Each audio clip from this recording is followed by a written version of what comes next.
So congratulations on winning the sportsmanship award. When you think of all the awards you've won, this is kind of in a different category. How does it make you feel? Um, it makes me feel like I'm doing something right. And I know I have in the past, but I think this kind of put the stamp on that I'm actually doing the things that I'm set out to be, and that's just to be a service of the community. Has it sunk in yet that it's over? I mean, or was that something that you were aware of on your final night? I mean, it's been a couple days now. There's been a couple playoff games on TV. Is it weird? Very weird. You know how you have it planned out in your head and you think it'll go a certain kind of way, but in reality, it don't kind of match up the way you thought it would be. So yes, it's been weird to know that that was it and that we're not playing in the playoffs. Yeah.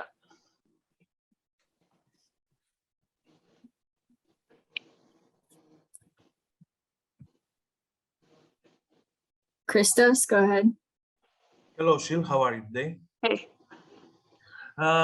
For you, especially this season, which was your final season as a player, how important was to be the mentor, to be the guy who would like to inspire your younger teammates?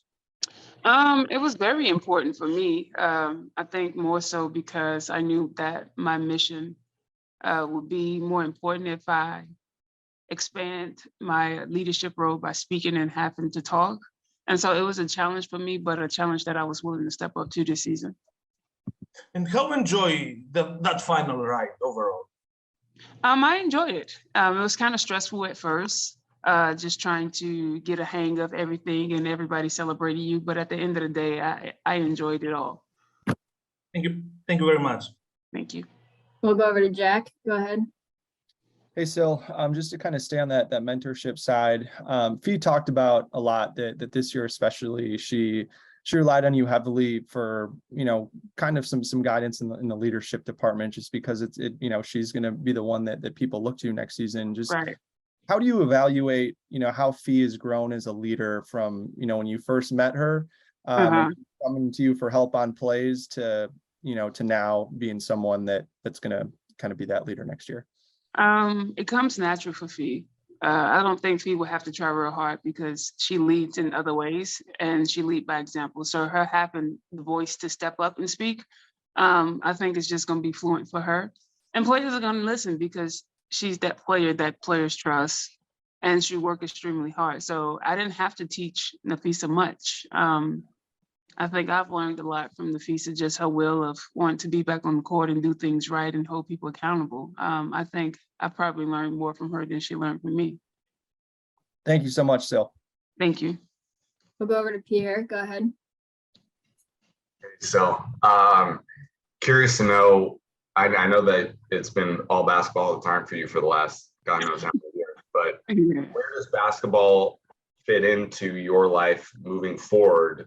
And does it even have a role to any capacity in your life in the next chapter? Pretty non-existent, honestly, right about now. I think I just want to take this time and just focus on who is Sylvia outside of the basketball realm and try to figure out what are some things that I like, not pertaining to basketball. I definitely can say I don't see basketball playing a huge part in my life right about now. I just want to step away and debrief for a little bit because there's something that I've been doing for so long. And if I miss it, then I'll come back. We'll go over to Doug. Go ahead. What's up, sweet Sil? Hey, Dougie. So to follow up on that, I mean, what is next for you? I mean, you're going to go away for a little bit. Like, what do you do now? I mean, to move on to the next chapter of your life, so to speak. I think right now I'm just taking a break. I want to figure some things out, figure out what my next step is going to be. I don't want to rush into anything at this point. I feel like me rushing into something at this point would be doing myself a disjustice.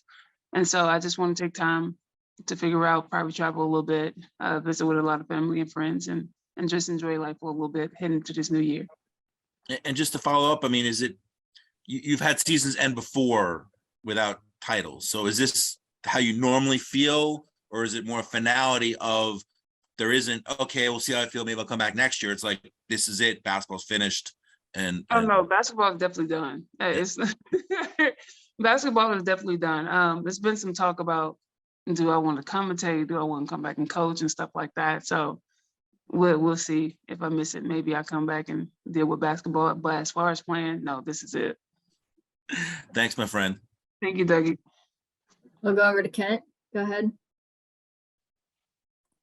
Yeah, I mean, we kind of, I think, had an idea that you were fighting through a lot of things physically this year, but do you think that people ever really realize kind of the pain that you pushed through this year with both the knee and the foot? I mean, was it the hardest season for you in that regard? Yes, this by far the hardest season injury-wise. No, I don't think a lot of people realize it because it's something that I really don't put out in the media, and it's something that I really don't talk about.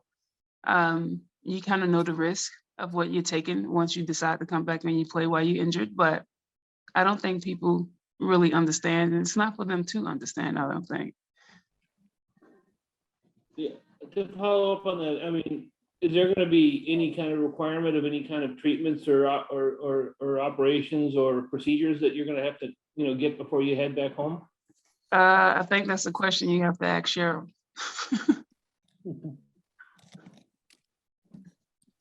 We'll go over to Jack. Go ahead.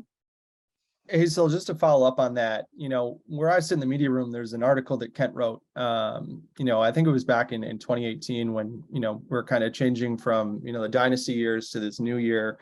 And, you said that it meant a lot to you to stick around and play out this new era with the Lynx. But it seemed like every single year you really fought through some type of injury to do it. Just Right.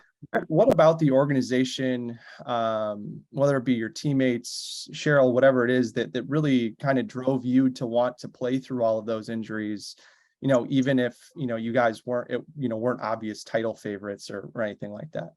I think it's more so of just how the organization is ran. I think Glenn Taylor do a really good job of making sure we have everything we need to focus on basketball. And I think we have one of the best facilities around this league that helps me get to a point where I need to play, where it's not too stressful, it's not too hurtful. And also my commitment, like if I chose to be here and I committed to be here and I signed a contract, of course I want to fulfill that. And I never want anything to say that an injury held me back. If I can play through it, I think that's my mindset of grinding it out and whatever it takes by all means necessary to play that season. And then, I remember during BB or right before BB had her number go up, I think your response was hell no, if you would ever come back and coach or do something like that. And it sounds like today your answer was a little softer. It's still a hard hell no for me. But it's just so funny just listening to everybody have this plan of what they think I should be doing coaching wise. And so it's pretty intriguing to see that everybody's on the same page but me. But my answer is still a hard no at this moment. And in your conversations with them, did they say that itch kind of came back after, 2-3 years of not playing, or? I think it's something that they always wanted to do within the sport. For me, I felt like I've gave this sport everything that I can possibly give it. And so like me stepping away outside of like I said, this basketball thing, trying to figure out who I am, I'm curious to see what I am without basketball. And I'm eager to see this new person. And so that's why mine was a hard no. I got you. Best of luck still. Thanks for everything. Thank you. Are there any more questions for Sil? Christos, go ahead. Sil, I have one more for you. How Mama, we always said you as Mama Sil. How Mama Sil's perspective about life changed when you became a mother? I'm definitely not a mom. I guess they see me as a mom because I'm the oldest on the team. But that's just me being nurturing. I guess that's where the name came about, and making sure I hold them accountable, whether we're on the court or off the court, and not letting them slack up on things that's important to me or important to the organization. That's how I think the name Mama Sil came about. How you enjoy when your teammates called you Mama Sil? I have no problem with it. I'm always been called old, so putting a name on it like Mama makes it a little more light on my end.